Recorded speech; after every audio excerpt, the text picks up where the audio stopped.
Graça e paz, meus irmãos. Eu sou o pastor evangelista Evandro Teixeira Barroso e a gente vai dar início a mais uma aula da nossa EBD Inovadora, a nossa revista da Escola Bíblica Dominical, que nós estamos estudando a primeira epístola de Paulo aos Coríntios. E começo convidando você para que nós possamos fazer uma oração abrindo essa aula. Senhor Jesus, te agradecemos por essa oportunidade, Senhor, que Tu tens nos concedido, que Tu possas abençoar as nossas vidas e o Teu Espírito possa nos dar entendimento, lançar luz sobre a nossa mente, para que a gente possa absorver, Senhor, tudo aquilo que a Tua Palavra nos transmite, para que possamos compartilhar com os nossos alunos, em nome de Jesus.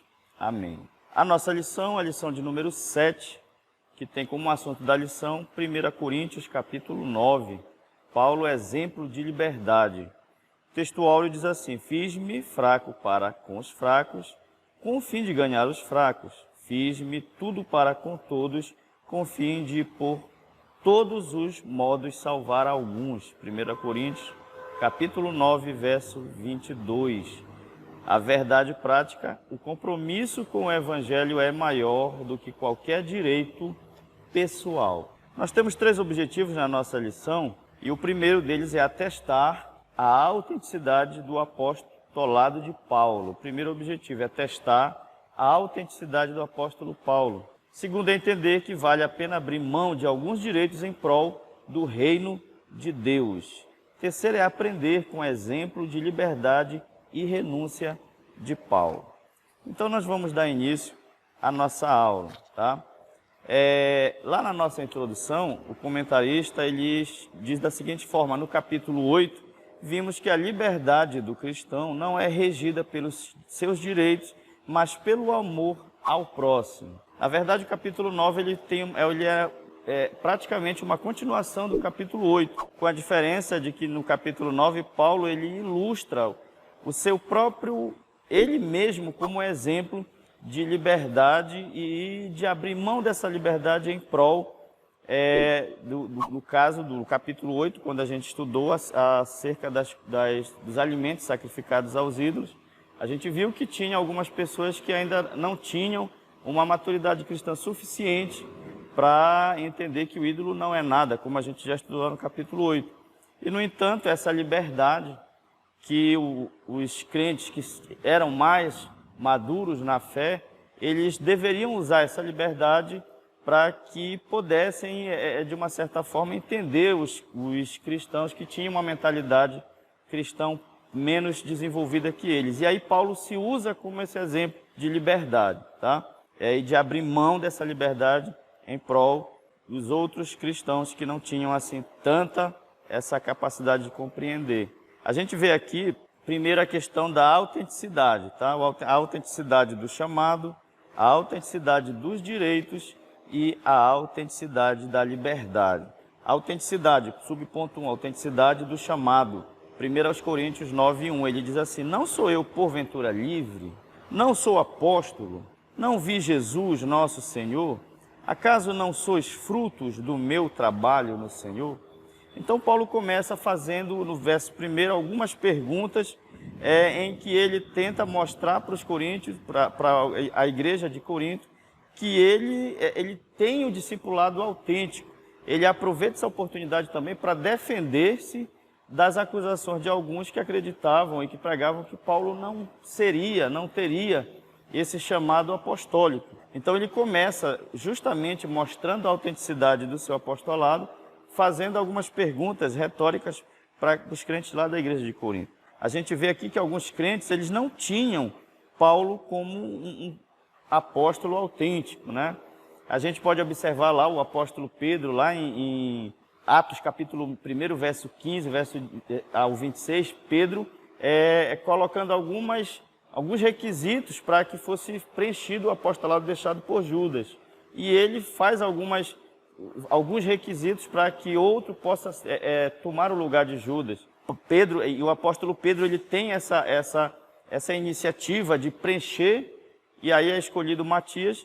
Acreditamos que devido a isso, alguns ali da igreja de Corinto acreditavam que Paulo não seria um apóstolo de uma forma autêntica. Então, Paulo começa esse capítulo defendendo o seu apostolado. A gente pode ver que por toda a carta, Paulo argumenta como que se perguntasse: o que prova que alguém é verdadeiramente um apóstolo de Jesus? Ele mesmo enumera esses requisitos, né? Primeiro, ter visto a Jesus Cristo, trabalhar pelo Evangelho, produzir frutos. Todos esses predicados, todas essas situações, o apóstolo Paulo ele tinha em si. A gente pode observar lá que Paulo ele vai apresentar sua defesa baseado na própria palavra do Senhor. Quando o Senhor diz a Ananias assim, olha, vai lá em Atos capítulo 9, versículo 15, quando ele manda Ananias ir na casa onde Paulo está, onde Saulo estaria, Jesus diz assim para Ananias: vai, porque este é para mim um vaso escolhido para levar o meu nome diante dos gentios e dos reis e dos filhos de Israel. Então a gente pode observar que Paulo ele tem esse chamamento apostólico. Lembre lá que um dos primeiros objetivos da nossa lição é atestar a autenticidade do apostolado de Paulo. Então a gente vê o próprio Jesus falando isso: olha, vai lá na casa de Paulo, porque lá onde Paulo está, porque ele é um vaso escolhido para levar o meu nome ante os gentios e aos reis e também aos filhos de Israel. A gente vê também Paulo falando lá para os Gálatas, no capítulo 1, verso 1, assim, olha, Paulo, apóstolo não da parte dos homens, nem por homem algum, mas por Jesus Cristo, por Deus Pai. Então Paulo está se colocando como um autêntico apóstolo do nosso Senhor Jesus Cristo.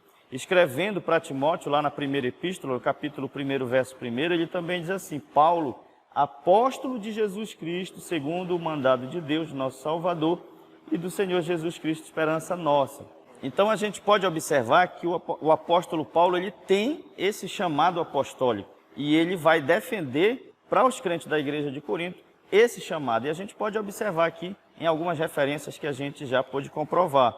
Reconhecida essa autenticidade do seu apostolado, Paulo teria inúmeros direitos e privilégios legítimos por ser apóstolo autêntico do nosso Senhor Jesus Cristo.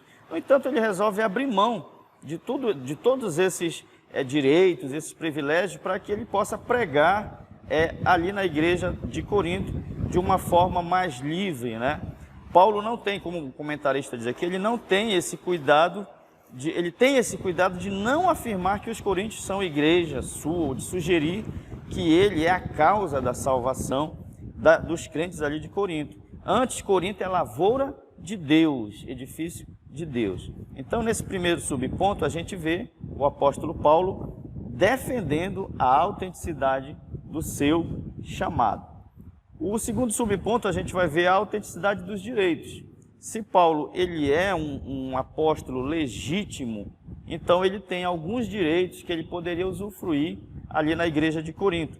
Lá no subponto 2, a autenticidade dos direitos, 1 Coríntios capítulo 9, do verso 3 ao 6, mais especificamente o verso 4 e o verso 5, ele diz assim: não temos nós o direito de comer e beber, e também o de fazer-nos acompanhar de uma mulher irmã, como fazem os demais apóstolos e os irmãos do Senhor e Cefas.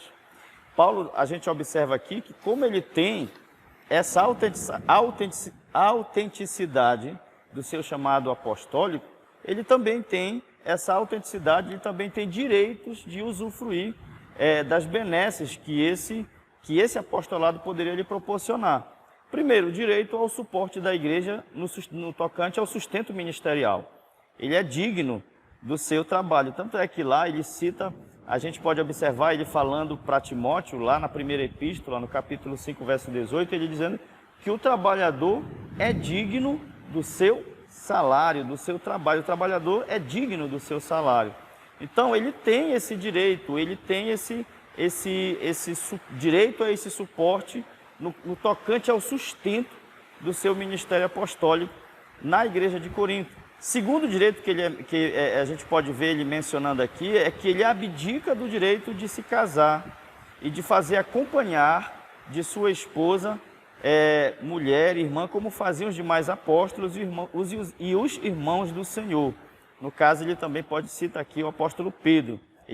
Paulo teria esse direito de pedir à igreja que suprisse as necessidades, tanto dele quanto da sua esposa. Só que a gente pode observar, como a gente já estudou em algumas lições atrás, anteriormente, é que o apóstolo Paulo, provavelmente, nesse momento da sua vida, ele já não tinha esposa, ou era viúvo, ou provavelmente pode ter sido abandonado pela sua esposa por ter aceitado o evangelho.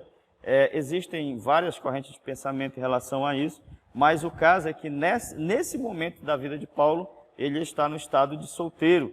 Mas ele afirma isso, que ele tem esse direito, tanto ao suporte, no tocante ao sustento, seu próprio sustento, quanto também ao direito de contrair casamento novamente, de a igreja sustentá-lo e também a sua esposa, se fosse o caso.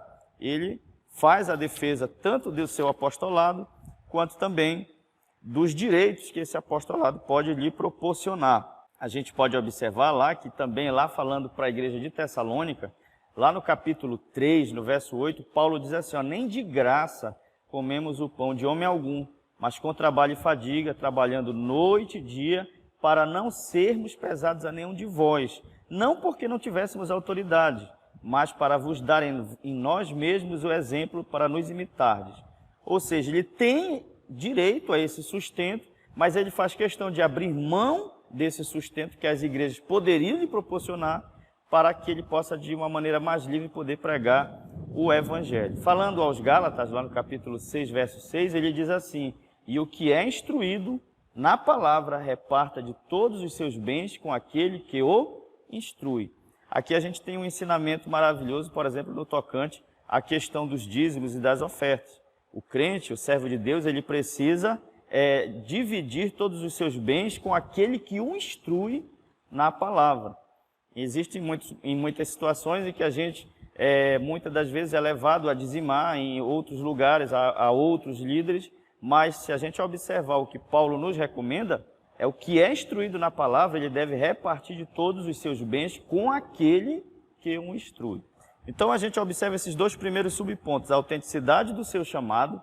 Paulo, ele é um autêntico discípulo, chamado pelo nosso Senhor Jesus Cristo. A gente vê a autenticidade dos direitos que esse apostolado poderia lhe conferir, que era o direito ao sustento por parte da igreja e o direito a contrair o matrimônio, se ele assim o quisesse. Ele tem todos esses direitos, porque ele tem esse chamado feito pelo próprio Senhor Jesus Cristo. Aí a gente vai ver no subponto 3 a autenticidade da liberdade. Lá no verso 15, ele diz assim, eu, porém, não me tenho servido de nenhuma destas coisas e não escrevo isto para que assim se faça comigo, porque melhor me fora morrer antes que alguém me anule esta glória.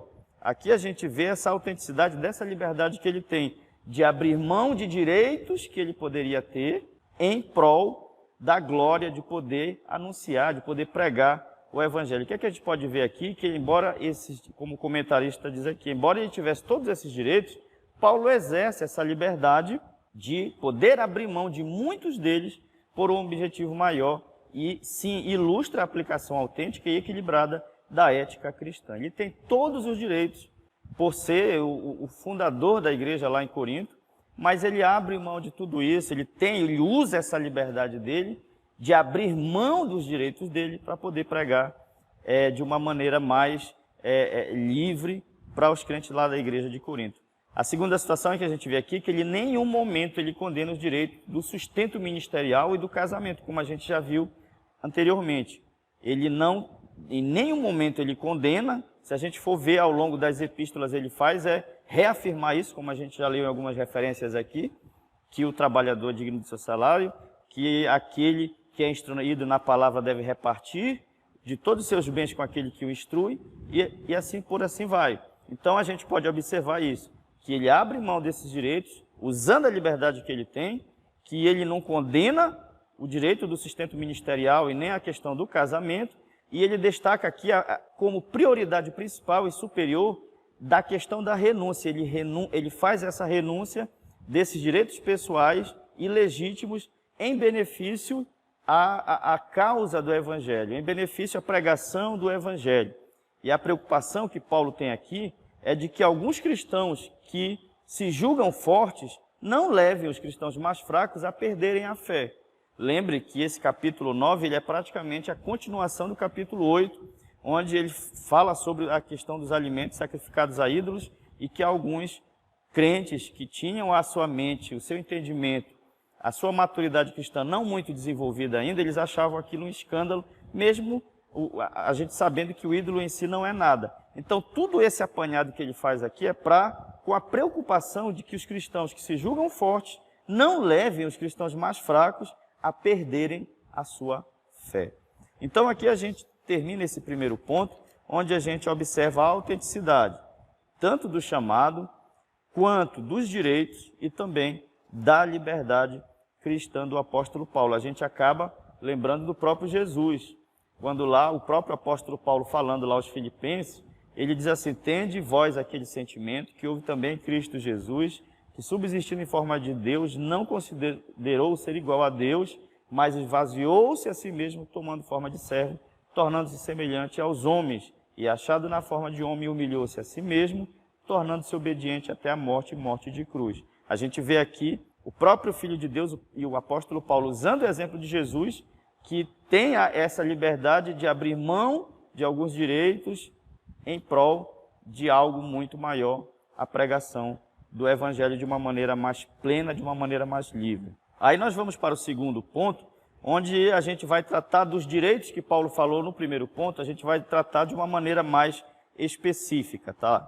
O primeiro subponto do segundo ponto fala da questão do casamento. 1 Coríntios, capítulo 9, verso 5, Paulo diz assim, ó, e também o de fazer-nos acompanhar de uma mulher irmã, como fizeram os demais apóstolos e os irmãos do Senhor e Cefas. 1 Coríntios, capítulo 9, versículo 5, ele faz essa pergunta. Paulo menciona esse direito de casar e levar consigo uma esposa crente, podendo prover a ela a proteção e o sustento.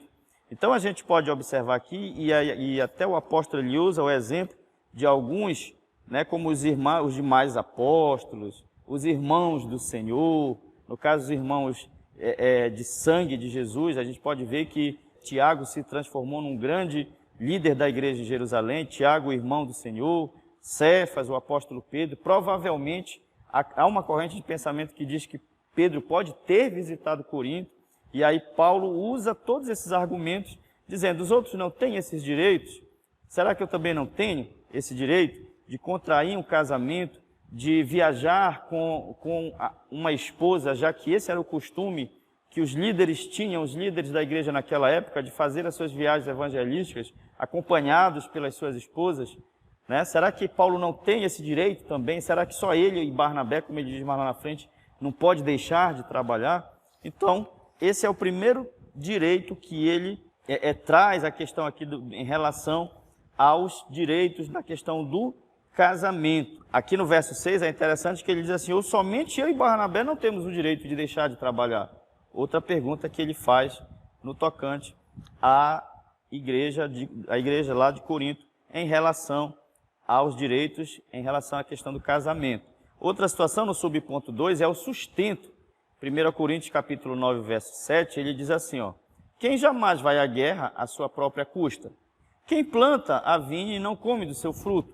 Ou quem apacenta um rebanho e não se alimenta do leite do rebanho? Então aqui ele faz algumas comparações, né? O apostolado era considerado como ofício e um trabalho em prol da igreja. Alguns dos apóstolos, pela importância da missão e até pelo chamado que receberam de Cristo, escolheram abrir mão de suas profissões para se dedicarem de maneira exclusiva à pregação do Evangelho. A gente pode ver que Cristo tinha alguns apóstolos, dos seus seguidores, que eram pescadores, outros eram cobradores de impostos, publicanos, e todos esses homens, eles deixam as suas profissões, deixam os seus ofícios para seguir Jesus, porque o apostolado é considerado um ofício, um trabalho em prol da igreja. Paulo também tinha as suas ocupações. A gente vê em Atos dos Apóstolos, ele falando que ele fazia tendas, ele construía tendas, ele fabricava tendas, então ele também tinha uma forma de se sustentar. Mas ele vem fazer esse questionamento em relação aos seus direitos, tanto na questão do casamento quanto na questão do sustento. E aí ele usa aqui, né, Paulo compara o ofício apostólico a 3 profissões no tocante a questões dessas perguntas retóricas que ele acabou de fazer. A questão do soldado. Quem é o soldado que paga do seu próprio soldo a sua ida à guerra, a sua estadia na guerra, né? Quem é o soldado que faz isso?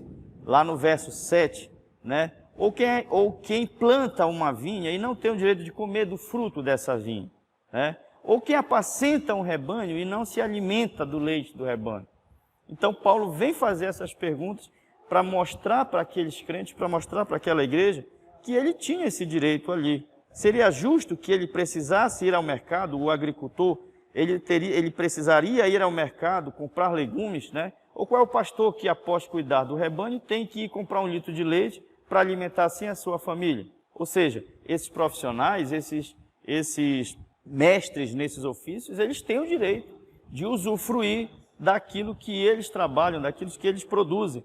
E Paulo tem um ofício muito maior e muito mais nobre, que é a pregação do Evangelho de Cristo. Então ele faz esse questionamento aqui, para que aqueles crentes, para que aquela igreja pudesse parar e refletir de que ele não estava fazendo nenhum tipo de cobrança. Pelo contrário, ele mostrava aquilo que ele tinha direito, e a gente vai ver mais lá na frente, ele abre mão daquilo que ele tem direito, usando ele mesmo como exemplo de renúncia, usando ele mesmo como exemplo de liberdade para renunciar em prol de uma causa maior, em prol do Evangelho. Da mesma forma, os mais fortes lá em Corinto, eles precisavam usar essa liberdade do direito de renunciar em prol de alguma coisa pela questão dos mais fracos na fé.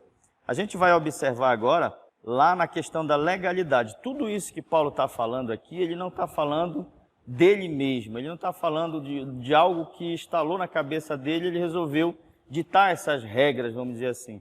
Paulo tem base na lei.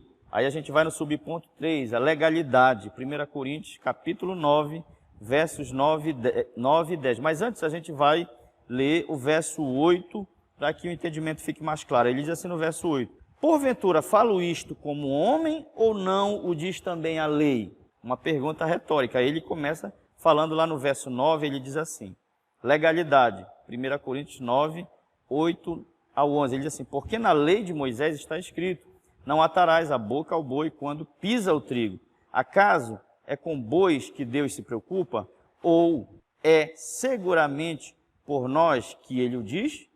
Então ele está se referindo aqui a Deuteronômio 25, capítulo 25, versículo 4, quando Moisés, recebendo a lei de Deus, ele fornece algumas diretrizes para a nação de Israel, inclusive que até os próprios animais não deveriam ser impedidos do seu alimento, do seu sustento, né? Quando Deus fornece diretrizes à eira, ele dá aos que aram, semeiam e debulham a expectativa da participação da colheita.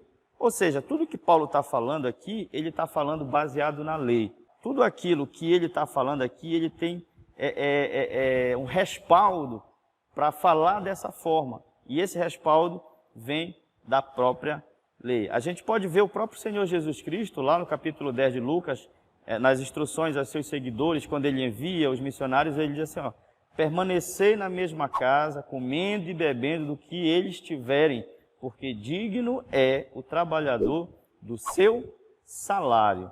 Fica geralmente aquele questionamento nos dias de hoje sobre a questão do sustento pastoral, sobre a questão dos líderes da igreja, sobre a questão dos missionários. Eles têm o direito legal, eles têm o direito constituído na palavra de Deus de receberem, sim, a ajuda, o sustento pastoral, o sustento ministerial, o sustento missionário para aqueles que estão pregando a palavra em outras nações ou em outros estados.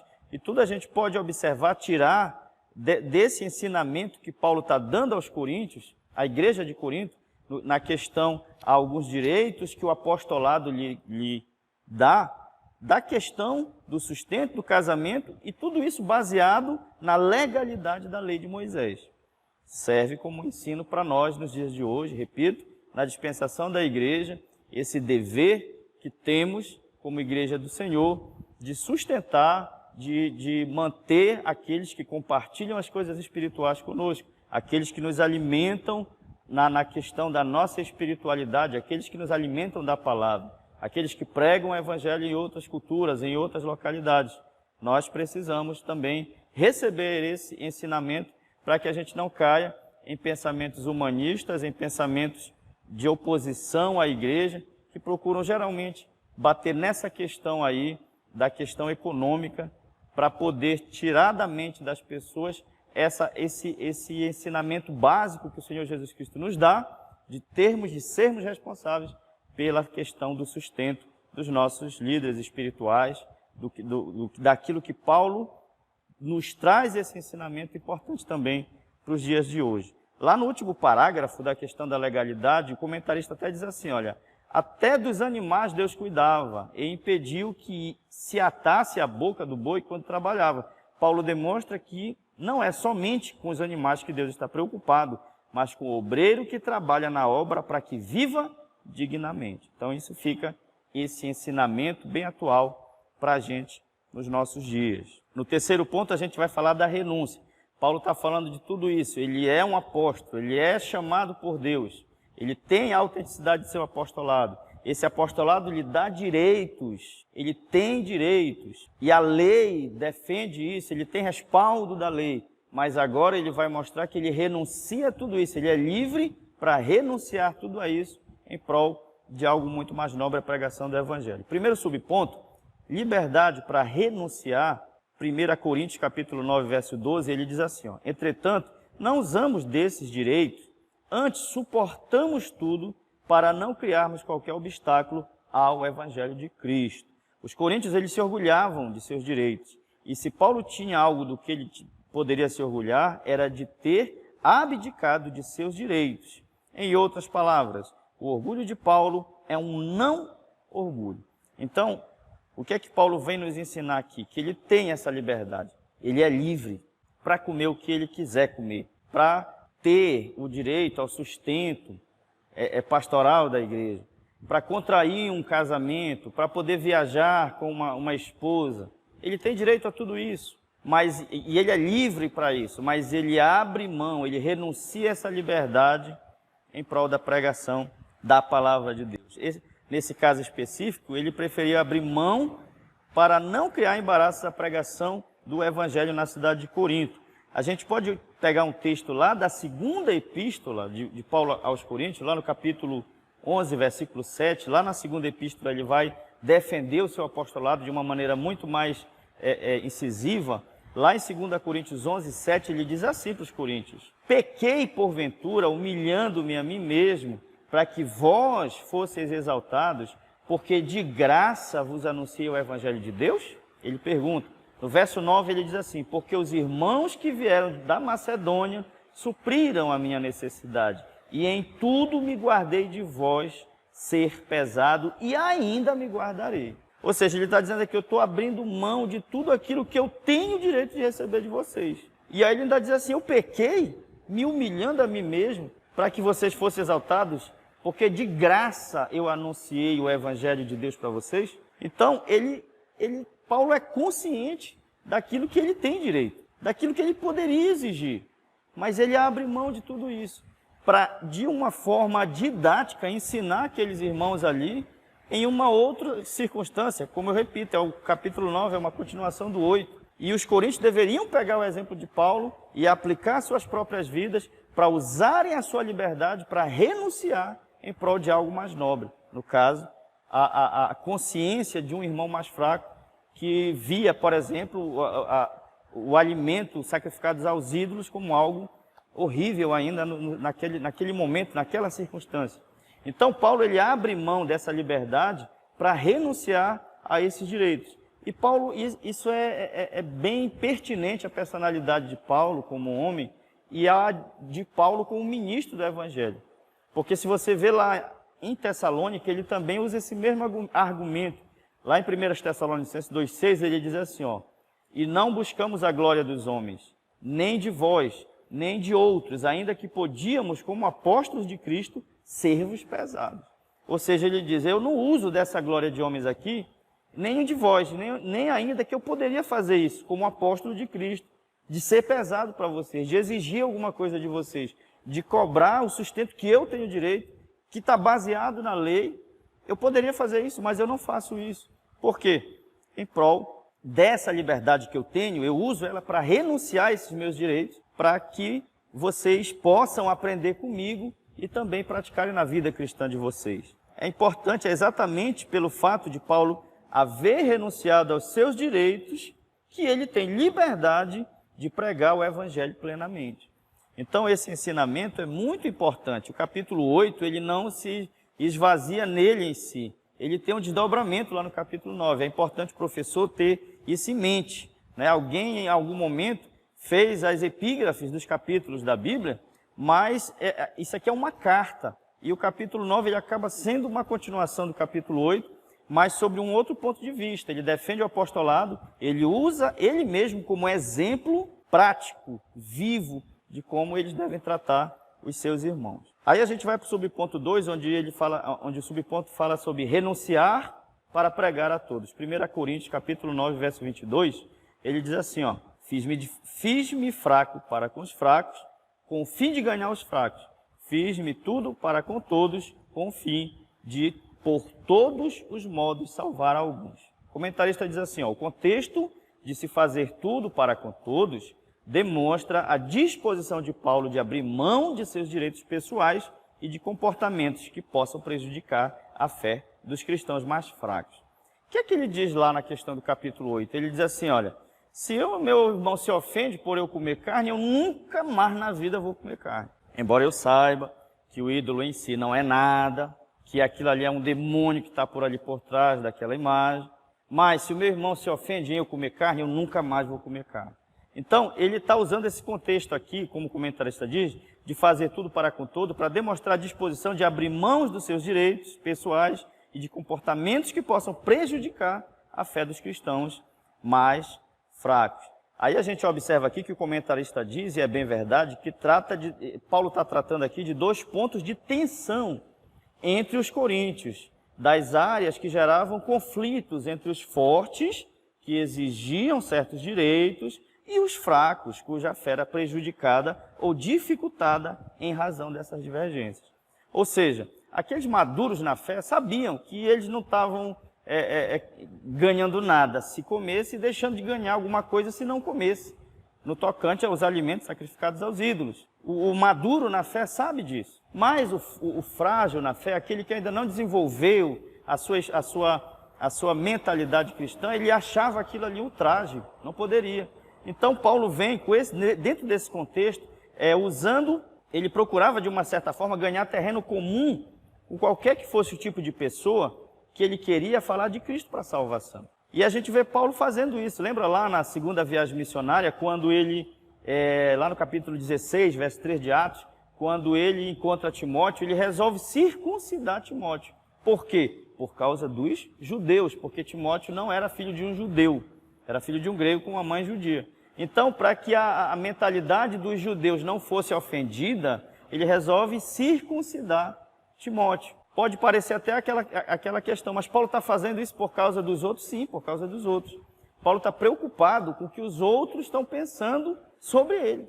É isso que a gente precisa também ter na nossa vida cristã, essa mentalidade de se preocupar, sim, com o que os outros pensam sobre nós, né? É por isso que Paulo está dizendo aqui que ele fez fraco para com os fracos, com o fim de ganhar os fracos, e fez tudo com todos, a fim de, por todos os modos, salvar alguns. Se você vê, por outro lado, ele chegando lá no Areópago, lá em Atenas, na Grécia, lá em Atos 17, 22, ele chega lá, encontra os filósofos, encontra o panteão grego lá, uma imagem a um Deus desconhecido, ele começa, quando é dada a oportunidade para ele falar, ele usa aquela imagem daquele Deus desconhecido para pregar sobre o Deus verdadeiro. Ou seja, Paulo está aproveitando as oportunidades, ganhando terreno comum com qualquer tipo de pessoa a quem ele queria falar de Cristo. E o contexto aqui é claro, a questão das pessoas que têm ainda a sua mentalidade fraca, a sua fé, a sua vida cristã, o seu desenvolvimento frágil na questão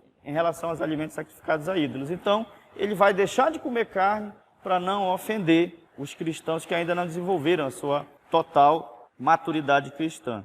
É nisso que ele quer dizer aqui: fiz-me fraco para com os fracos, com o fim de ganhar os fracos, fiz-me tudo para com todos, com o fim de por todos os modos salvar alguns. Ele vai usar de expedientes da religiosidade judaica para poder pregar o evangelho aos judeus, embora ele saiba que ele não está mais debaixo da lei propriamente dita, ele está debaixo da lei de Cristo, que é a lei do amor, mas ele vai usar de alguns expedientes da religiosidade judaica para pregar o evangelho aos judeus. Da mesma forma, ele vai usar do pensamento grego, da filosofia grega, para poder falar de Deus para os filósofos gregos do seu tempo. Ele está fazendo-se de fraco para com os fracos, para ganhar os fracos, fazendo-se de forte com os fortes, para ganhar os fortes. E aí a gente entra no último subponto da nossa lição, que era o subponto 3, que é o prêmio da renúncia.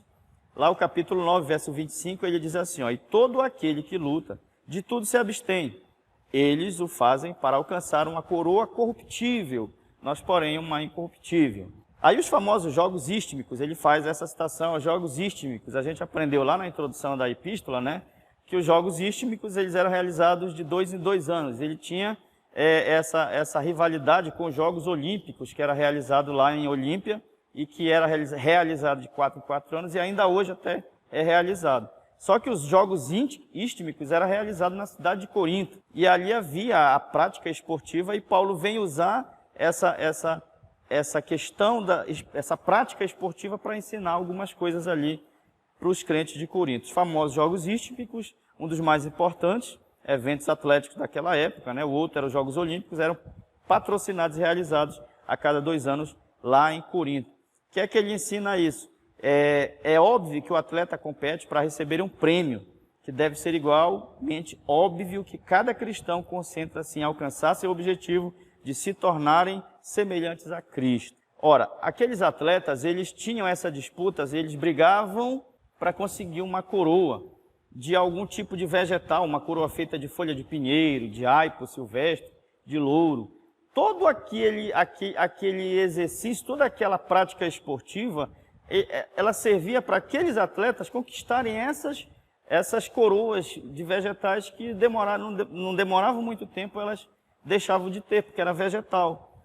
E aí ele faz essa comparação com a carreira cristã, para que a gente possa, para que os crentes de Corinto pudessem lutar por uma coroa muito maior, por uma coroa incorruptível. Aí a gente lembra lá da coroa de glória, que ele falou lá aos Tessalonicenses, no capítulo 2, verso 19. A gente vê a coroa da justiça, que ele falou lá em 2 Timóteo, capítulo 4, verso 8. A gente lembra da coroa da vida, que Tiago fala lá em Tiago, capítulo 1, versículo 12, né? Os atletas se sacrificavam, abriam mão de diversos prazeres e direitos, isso levando em conta que competem por um prêmio perecível. Um prêmio perecível, uma coroa feita de folha, de pinheiro, de aipo silvestre. Portanto, os cristãos devem estar mais que dispostos a abrir mão dos seus direitos para obter um prêmio que jamais desvanece. E aí, meu irmão, dentro dessa questão da renúncia, a gente vai precisar renunciar a algumas coisas, sim, em prol de lutar por uma coroa que não é uma coroa corruptível, mas sim uma coroa incorruptível. A gente pode observar, por exemplo, alguns exemplos de alguns atletas atuais. Por exemplo, aquele corredor, o Usain Bolt, né, o jamaicano, foi o maior vencedor do atletismo mundial até hoje, na questão dos 100 metros. Ele tinha uma vida regrada, uma vida de renúncia, comendo a alimentação dele baseada somente em legumes e dormindo cedo, acordando cedo, para conquistar prêmios que passam, que ficam aqui. A gente pode ver, por exemplo, a questão do próprio jogador Cristiano Ronaldo, que acordava, como ele, em algumas entrevistas, ele já falou que ele acordava de madrugada para chutar. Ele sabia que se ele chutasse em direção ao gol, alguma coisa ia acontecer. E aí a gente vê a disciplina de atletas pós-modernos agora, que brigam por recordes, por medalhas, que são coisas que vão ficar aqui. E na nossa fé cristã, na nossa vida cristã? Será que não vale a pena abrir mão de prazeres, de opiniões, de pensamentos, de preconceitos que a gente tem em prol de coroa incorruptível? Será que não vale a pena? Será que não vale a pena a gente se importar com o nosso irmão, buscar saber como tem passado o nosso irmão, qual a forma que ele tem nos visto? Será que não vale a pena abrir mão de prazeres carnais, momentâneos, em prol de algo muito maior, que é a consumação do reino de Deus na nossa vida e o alcance dessas coroas de glórias que está disponíveis para mim e para você, se a gente não desistir, se a gente não fracassar, e se a gente abrir mão, renunciar de algum tipo de coisa, é algo para que a gente possa refletir nesse próximo domingo nas nossas escolas bíblicas dominical. A aplicação pessoal diz assim: a vida cristã não é regida somente pelos direitos, mas pela renúncia destes em favor do Evangelho. E assim a gente termina a nossa lição de número 7, e que Deus possa abençoar as nossas vidas. E se Jesus não voltar no próximo domingo, estaremos lecionando em nossas classes, ensinando aos nossos alunos, e que você possa ser uma bênção em nome de Jesus. E assim a gente encerra essa aula. Vamos encerrar orando ao Senhor para que Ele possa continuar abençoando a nossa vida, o ministério que Deus entregou nas nossas mãos, o ministério do ensino, para que a gente possa absorver as verdades espirituais, praticar na nossa vida e transmitir aos nossos alunos no próximo domingo. Jesus, obrigado por essa oportunidade, obrigado por essas ferramentas que Tu tem nos proporcionado, para que possamos anunciar a Tua palavra, para que possamos compartilhar a Tua palavra, para que possamos ensinar, aprender e principalmente cumprir o ministério que Tu tem determinado as vidas de cada um de nós. Abençoa os nossos irmãos, professores, e que no próximo domingo, se assim for da Tua vontade, se você não tiver voltado para nos levar, que possamos ter uma aula abençoada em nome de Jesus Cristo. Amém.